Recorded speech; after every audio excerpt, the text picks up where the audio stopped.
Poland has long held a special place among countries seen by foreigners as ideal for casual romantic encounters. Polish women have gained a reputation for being approachable, and many men, especially those with limited dating success in their own countries, head for the banks of the Vistula hoping to find luck in love. But what are Polish women really like? Let's find out. Of course, every woman wants to look attractive and well-groomed. Polish girls, in particular, pay great attention to details, and for many of them, manicure is essential. They love to experiment: gel polish, nail art, crystals, long extensions, you name it. That's why the profession of nail technician is always in demand in Poland. When it comes to clothing and fitness, however, the standards are more relaxed. In recent years, many Polish women have embraced body positivity. They don't chase fitness ideals. Instead, they dress for comfort and wear what they genuinely enjoy. Some might even step out in the morning for coffee in a cozy pajama set. And no one will judge them for it. Just 2 decades ago, it was considered normal for a woman to marry around the age of 20 to 25. Today, the trend has shifted. Most Polish women choose to marry between the ages of 27 and 30 after getting an education and building a career. This allows them to make the decision consciously and confidently, and this, in turn, benefits both their personal lives and society as a whole. Polish women tend to start working young, in shops, cafes, shopping centers, restaurants, or as receptionists in gyms and clubs. This gives them not just their first income, but also a sense of independence, something that is increasingly valued across Europe.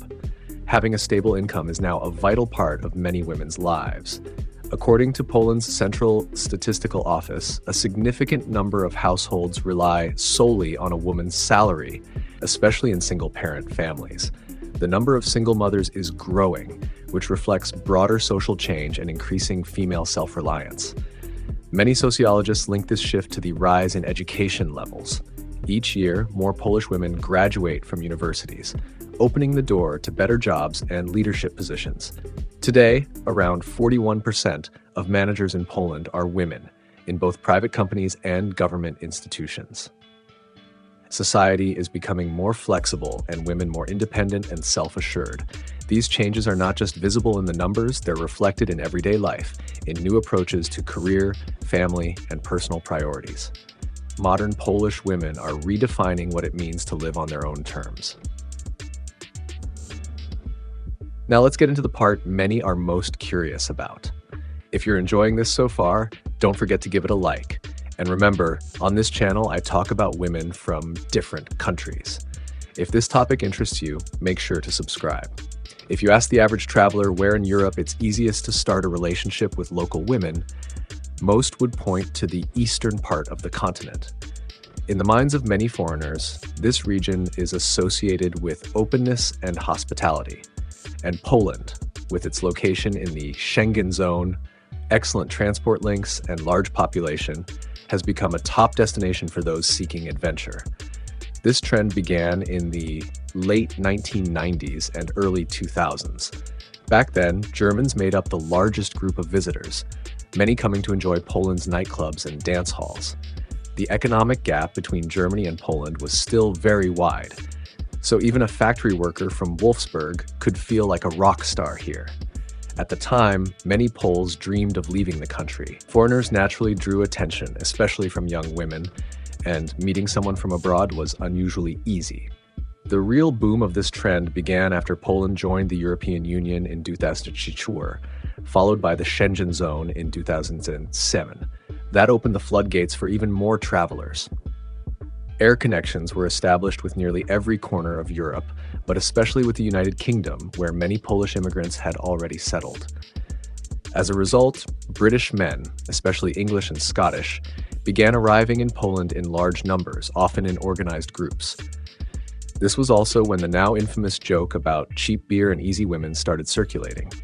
Cities like Krakow, Warsaw, and Gdańsk became hubs for this kind of tourism. Interestingly, working-class British men had no trouble finding common ground with Polish university students and recent graduates. At that time, higher education in Poland was booming, and major cities were filled with young women from smaller towns looking for new experiences. A chance meeting with a foreigner often turned into a whirlwind romance. Hotels and even public spaces often witnessed these encounters. Word about Poland's openness quickly spread on international forums, drawing more and more visitors, including men who had little dating success back home.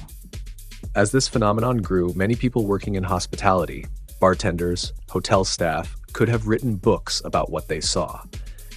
Instead, unofficial guides and travel blogs began to appear, recommending which cities and venues were best for meeting local women.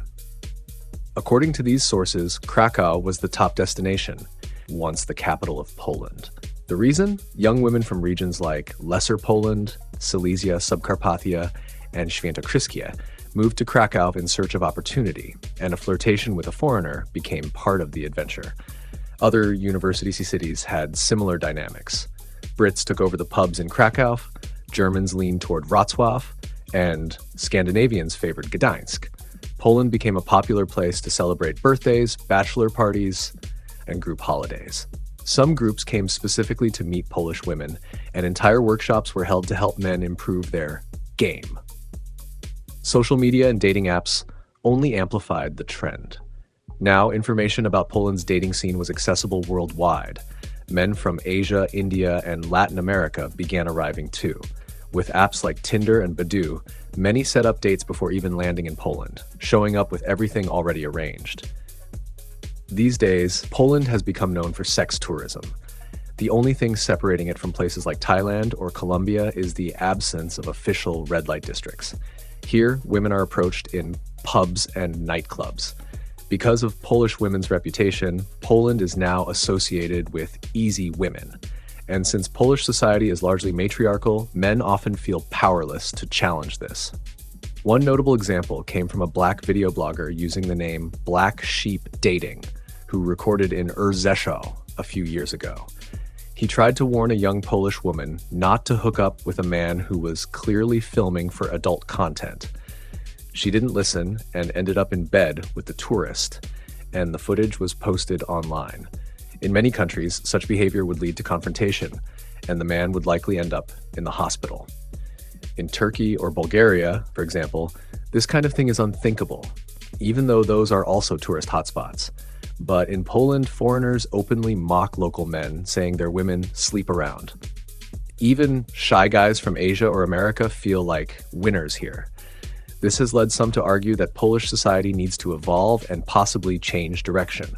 If women consistently prefer foreign men over local ones, that may signal a deeper moral or cultural disconnect. You'll find no shortage of videos online where foreigners demonstrate how easy it is to pick up women in Poland. Polish women themselves help build this reputation. Meanwhile, Polish men have no similar opportunities abroad. There is no female equivalent of sex tourism for them. Poland is not like Turkey or Spain, where women sometimes pursue foreign lovers. The Polish dating scene is fundamentally unfavorable for men. And in this globalized world, sex tourism is only likely to grow.